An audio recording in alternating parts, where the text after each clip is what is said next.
It's amazing how that works. Back in the day, we didn't get it like that. Not just the money, but being taken care of the night before a big football game, the season opener. But the Cowboys, that's just the way they do it. They took care of CD Lamb. People say hopefully or wish they had done it sooner so he can get those reps in practice and go through all that. But it didn't look like CD had lost anything, and the combination between him and Dak was still working despite that. And then he just decides to take care of Dak, give him that peace of mind going into the game. And man, I don't know how you turn down something. You tell me, how do you turn your head like this instead of like this when they offer you that kind of money? It's truly amazing, truly amazing. But the only reason they get that kind of money because the money's there, and if anybody deserves it, it's certainly the players. So I was going to say that, it's in the quarterback's day and age, it's the next one up becomes the highest paid player. So Dak, the highest paid player in NFL history, I think 231 million guaranteed. As a Cowboy, he's worth it.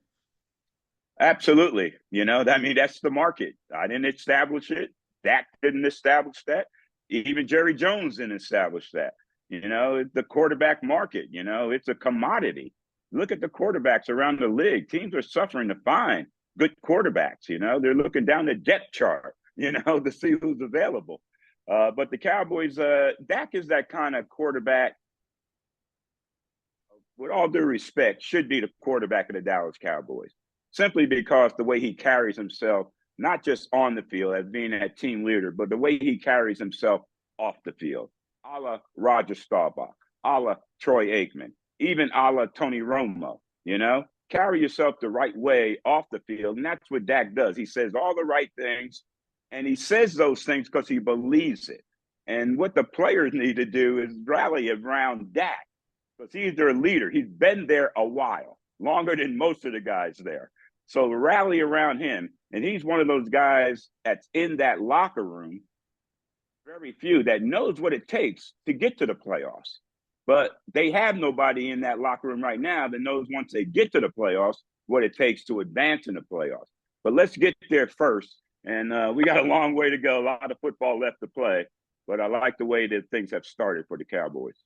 How important was it, if you're in that locker room to get this done before the season started, so there's no distraction, there's no questions about contract, and then they went on and they looked really good in week 1. Yeah, I thought that would be a problem. All other teams, Philadelphia ain't talking about contracts. The Giants, they probably should talk about contracts at quarterback, but the Commodores aren't. Our division's not talking about that.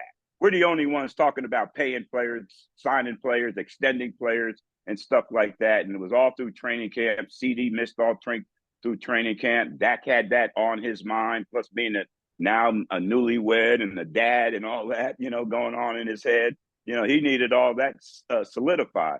But anyway, those distractions sometimes can distract you as you approach the start of the season.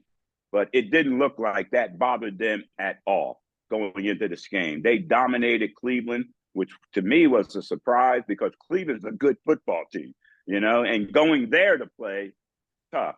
They stood up to the challenge. They met the challenge. They defeated the challenge. And now, next one up, the next New one Orleans up, Saints. Yeah, and they scored 47 points. What do you expect? That could be a high-scoring game next weekend. Yeah, we better be ready to light it up, because I don't know if we can slow them down enough to win this football game. I didn't see the game or review the tape or the replay of the game. I don't know how they scored those points and how effective their offense might be in scoring those points. But at the same time, they seem like their defense is pretty effective as well. So it's going to be a different test for the Cowboys and their preparation. Here's the key. We lost a great coordinator in Dan Quinn, okay? But we made up for it with Mike Zimmer. Man, that was the coup. That's the #1 draft pick for the Cowboys this season, and bringing Mike Zimmer to that team.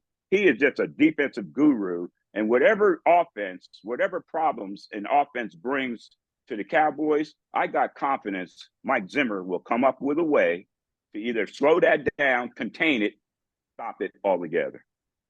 You mentioned the defense. Now that CD's contract's done, Dax is done, there's the face of that defense who's going to be up next.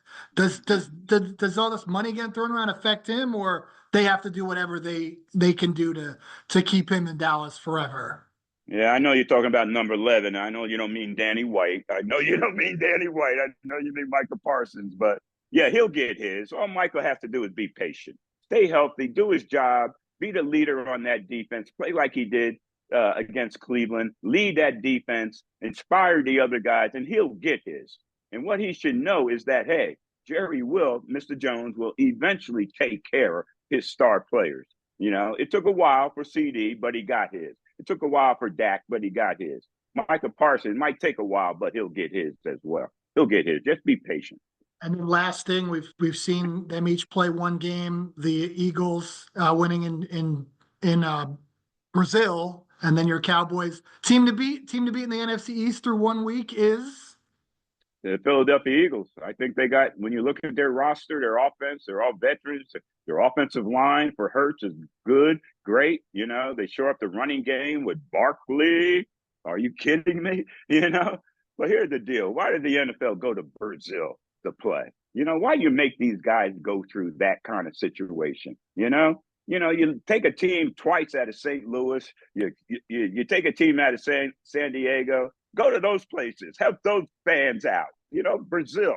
But anyway, don't get me started on that. That's another subject. But I think the team to beat in the NFC East, no doubt, is the Philadelphia Eagles. And bring them to town. We'll be ready for them. Hood, hood. Drew. Thanks as always. All right. I'm sure we'll talk to you soon. You got it anytime. Hood, hood. Take care. Go Bye-bye. Cowboys.